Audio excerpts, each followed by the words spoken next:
So, welcome to the latest Greyhound Star Zoom, which these days we're calling Thinking Thursday. The guests this time are Paul Lawrence, who I've known for many, many years, something I'll go to in a second, and regular guest Peter Harnden, the GBGB trainers representative. Given the nature of what's occurred within the last week, this will be a special call primarily about one subject. And that's the 5-year deal that was announced at the end of last week between ARC and Entain.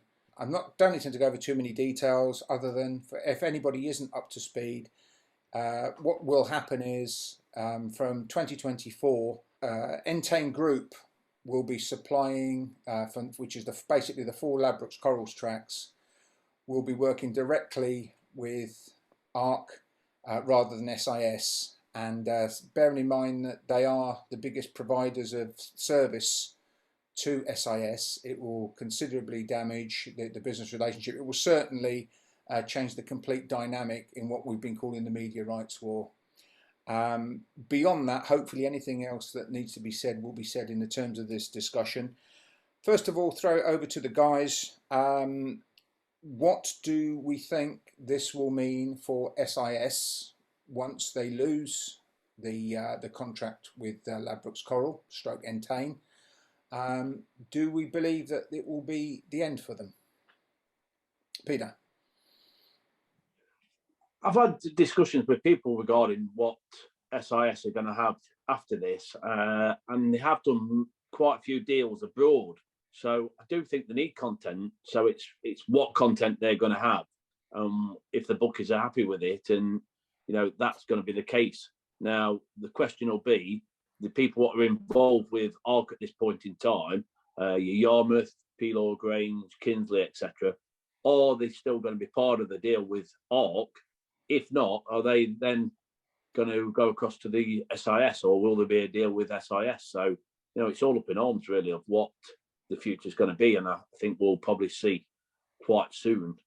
Because people will be diving to get a deal done. Because when it comes to 2024, are these other tracks going to be one left out in the lurch, not knowing what they've got? So I think we'll soon see. Paul, what's your thoughts?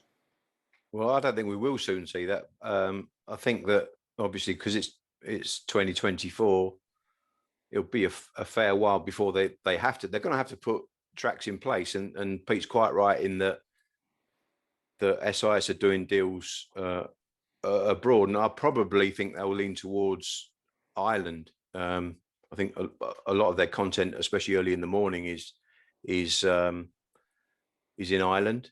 But again, Peter's quite correct in that we do have those the media, the GMG, is it that have got the small group of sort of provincial tracks, if you like. So that there will be content, but I think the fact that ARC have enticed Entain it is massive news, because there are 4 what you'd call probably grade 1 tracks. That they are. I think Ladbrokes Corals have all obviously I worked at Crayford for 10 years. They've always had a good reputation that they run a tight ship and they run quality racing, so that they've got a good reputation, and obviously that it is a big coup for TRP to entice them over, and it is a bit of a snub for SIS, but I can't see that they're going to not go down a different route. So it's probably going to lead. It's probably going to lead to Australian racing, and it's probably going to lead to the main bulk of it, also Irish racing, I believe. Yeah, there's a couple of points that occurred to me when thinking about it, because there's been a lot of opportunity since I did an editor's chair straight after the announcement came.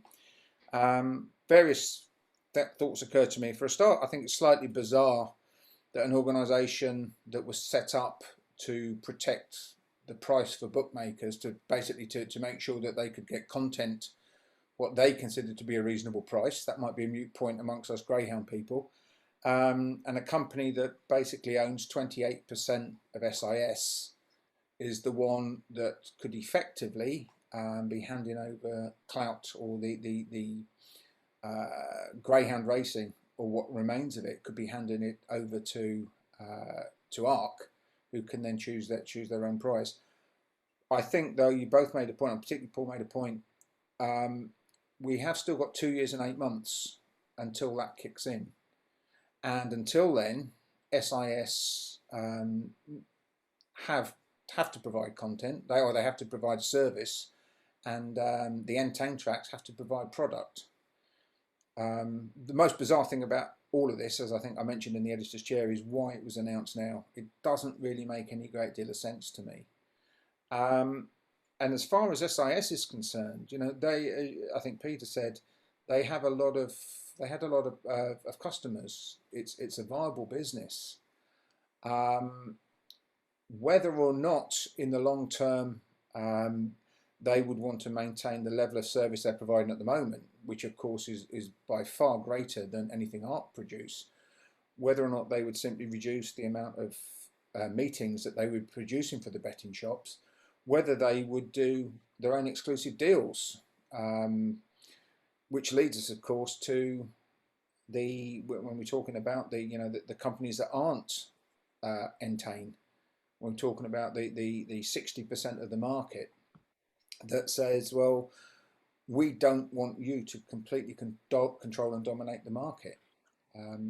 At that point, do they say, well, do Bet365? I mean, particularly in terms of online content, Bet365 and Betfair are different league to all the other bookmakers combined. Are they in a position to say, guys, you're not going to dictate terms to us. We will stay with SIS because it serves our purpose. So that while we're all trying to second guess what's going to happen, we're dealing 2 years and 8 months away, and we're dealing with probably thousands of different decisions of various size, which mean that too many sort of confident predictions are surely a waste of time. I think you hit the nail on the head in that everyone's trying to preempt what's going to happen, and that there are obviously plans afoot, because it does seem such a strange entity that they've announced it when they've announced it so far in advance. It just seems because it seems to me almost part of this war process where ARC are sticking 2 fingers up to SIS, or even you could say Entain are sticking 2 fingers up to SIS, and they've still got a contract with them. It just doesn't sit right. It just doesn't seem. It was a strange decision to come out with that news story, and then lo and behold, you get another news story which says that Ian Smythe is on the board of the GBGB. Rachel Cord's on the board of the GBGB. Just in my house, it doesn't sit very well. It smells badly. I think I'd like to go on to that one in a minute as a separate subject. I think kind of close to life, because there are so many of these aspects of this whole discussion that interlink, and I'm just trying to get the best links together. If we're talking about the tracks themselves, Peter, you mentioned it there. We're talking about who's confident. I mean, I've said all the way through, in the nature of greyhound people, everybody wants to pick a side. Everybody wants to go, well, if they're successful, that suits me, or that's what I need them to work. This is one of those scenarios that personally I don't think loyalty has any value at all. This is a battle between 2 global, vastly wealthy companies. I think combined assets of sort of 30-some billion between them. You know, they are going to do what's best for them. They're not going to be doing what's best for greyhound racing. And I was accused, somebody said to me, well, you know, you're obviously taking the side of SIS. I said, I'm not. If SIS had succeeded, SIS were the ones that created this situation. When they first produced their sort of plan that would have seen a number of the tracks wiped out, we'd have just had a different group of tracks. The fact that the GNG was formed was as a basis of SIS originally having an idea to do exactly this. So don't anybody kid themselves that, you know, we've got any sides.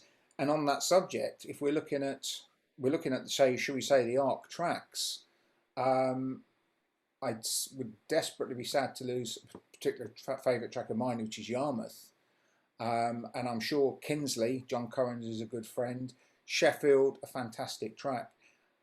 How many of those, Peel Grange, Swindon, how many of those would be part of the deal? Does, once we've lost, let's assume that SIS disappeared.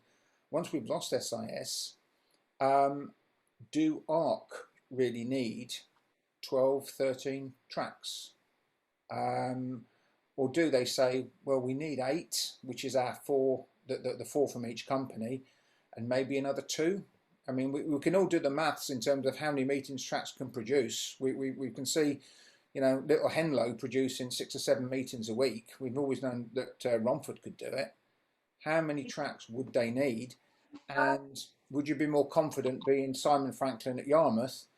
You know, I'm quite sure the people at Peterborough felt quite confident that they might be on the winning side, or at Poole or at Bellevue, and clearly they weren't. So, you know, it's much more complex than people are trying to simplify it, and they're trying to choose favourites and go, well, my side's winning or losing, and it's not. It really isn't that easy in my view.